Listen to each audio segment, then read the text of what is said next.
In this video, we will demonstrate different Q-Active speaker positions and the correct boundary setting switch for each.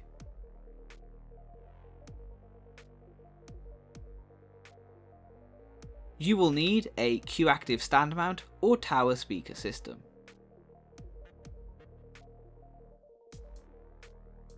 If you position the Q-Active speaker in a corner, the bass is greatly enhanced, sometimes overpowering other mid-range and higher frequencies.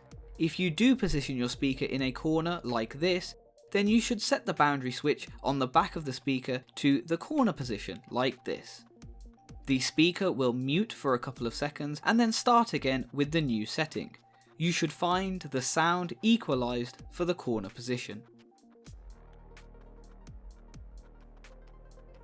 If you position the Q-Active speaker near a wall, the bass is slightly enhanced, boosting it above other mid-range and higher frequencies. If you do position your speaker against a wall like this, then you should set the boundary switch on the back of the speaker to the wall position, like this.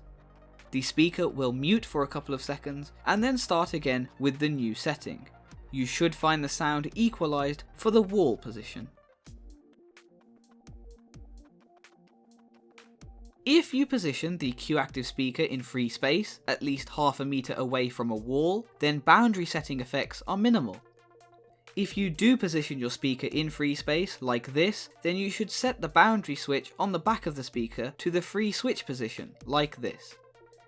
This speaker will mute for a couple of seconds and then start again with the new setting. You should find the sound equalized for this position.